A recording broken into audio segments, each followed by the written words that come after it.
আসসালামু আলাইকুম। কেমন আছেন সবাই? আমরা আল্লাহর রহমতে আপনাদের দোয়ায় ভালোই আছি। আজকে আপনাদের সামনে একটা রেসিপি নিয়ে আসব, সেটা হলো বিফ আদানা কাবাবের রেসিপি। ভিডিওটা দেখতে হলে পুরো ভিডিও দেখবেন আর আমার সাথে থাকবেন। বিফ আদানা কাবাবটা একবার ট্রাই করে দেখবেন, এত মজা, এটা অনেক টেস্ট। আদানা কাবাব তৈরির জন্য মশলা কিভাবে কি দিব একটু সাথে থাকবেন আর দেখবেন।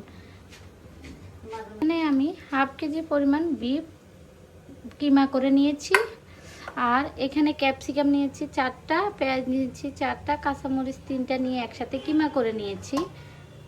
এখানে 4 পিস পাউরুটি আমি হালকা ভিজিয়ে নিয়েছি। এখন এখানে ক্যাপসিকাম, পেঁয়াজ কুচি আর কাঁচামরিচ কিমার মধ্যে আমি বিফ কিমাগুলো দিয়ে দিব। তারপর এখানে আগের থেকে যে 4 পিস পাউরুটি ভিজিয়ে নিয়েছি ওটা দিয়ে দিব। এখানে আদা রসুন বাটা দিব হাফ চা চামচ করে।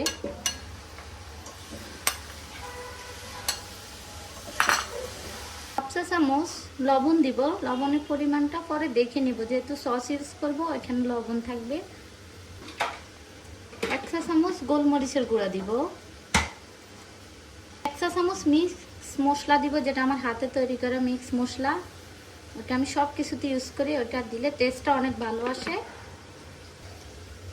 কালারের জন্য এখানে আমি অল্প একটু কাশ্মীরি মরিচের গুঁড়া ইউজ করব, এটা অপশনাল, চাইলে দিতে পারেন আবার নাও দিতে পারেন।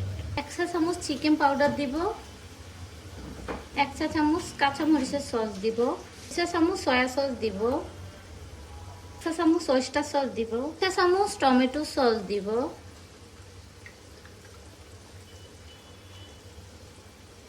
আর ভালো করে এগুলো একসাথে মেখে নিব। ব্যালেন্সের জন্য 1 চা চামচ চিনি দিব, চিনিটা অপশনাল, চাইলে দিতে পারেন নাও দিতে পারেন। 1 চা চামচ ঘি দিব, ঘিটাও অপশনাল, চাইলে দিতে পারেন আবার নাও দিতে পারেন। এটা বাড়ানোর জন্য চাইলে কেউ ডিমও দিতে পারেন। আমার আদানা কাবাবের কিমাটা ম্যারিনেট করা হয়ে গেছে, এটা আমি 3 ঘন্টার জন্য ম্যারিনেট করে রেখেছি। এটাতে আমি পরে আবার একটু লাল আর হলুদ ক্যাপসিকাম এনে অ্যাড করছি, ওটা আগে ছিল না, পরে এনে ওটা অ্যাড করছি, শুধু জাস্ট এতটুকুই। আপনারা চাইলে ওটা অপশনাল দিতে পারেন আবার নাও দিতে পারেন, ক্যাপসিকামটা দিলে টেস্টটা একটু ভালো আসে, এতটুকুই। এখন আমি এটা ম্যারিনেট করা শেষ, এখন বেজে যেভাবে ফ্রোজেন করব ওটা দেখাবো। প্রথমে একটা ফ্রাই প্যান দিয়ে অল্প তেলে এটা ভাজতে হবে, খুব অল্প তেলে ভেজে নিতে হবে। চাইলে কেউ ঘি বা বাটার দিয়েও ভাজতে পারেন। এই যে আমি এই সাইজ করে এগুলো দিয়ে দিব, এখন তেলে দিয়ে দিব। দেখেন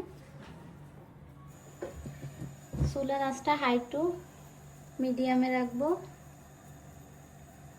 মিডিয়ামে আছে, এগুলো হালকা করে ভেজে নিব। আর যদি কেউ খেতে চায় তাহলে হালকা তেলে ভালো করে ভেজে নেবেন। আমি এটা ফ্রোজেন করব, সেজন্য আমি হালকা করে ভেজে নিব, এপিট ওপিট করে ভেজে নামিয়ে ফেলবো। এভাবে ফ্রোজেন করে আপনি 3 থেকে 6 মাস রেখে এগুলো খেতে পারবেন অনায়াসে। সামনে রোজা আসতেছে, চাইলে রোজার জন্য একটা আইটেম তৈরি করতে পারবেন, একদম ইজি, এত ইজি প্রসেসে, এটা বলার মতো না।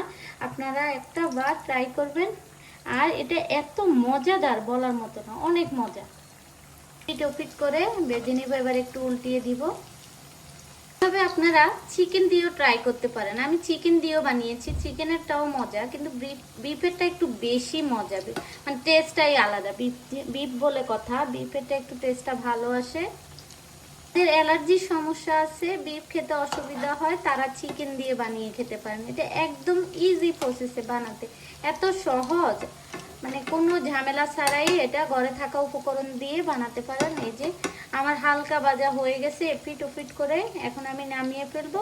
তারপর যখন আমি এটা ভাজবো তখন আমি ঠিক 10 মিনিট আগে নামিয়ে রাখবো ফ্রিজ থেকে। নামিয়ে আমি এটা ভেজে নিব, একটু ডুবো তেলে ভাজবো, ভেজে পরিবেশন করব। এটা এত মজা। আবার আপনারা কেউ চাইলে এটা আপনারা ডিম দিয়েও, কেউ ডিমে ডুবিয়েও ভাজতে পারেন, ওটাও একটা টেস্ট। এটা 2 রকমই টেস্ট। আপনারা অবশ্যই এটা ট্রাই করে আমাকে কমেন্ট করে জানাবেন কেমন হয়েছে। সবাই ভালো থাকবেন। যে দেখেন আমার সবগুলো আদানা কাবাব তৈরি করা শেষ, এগুলো আমি এখন ফ্রোজেন করে রাখবো। একবার হলো এটা ট্রাই করবেন, এটা এমনিতেও বেজেও খাওয়া যায়, আবার ফ্রোজেন করেও রাখা যায়।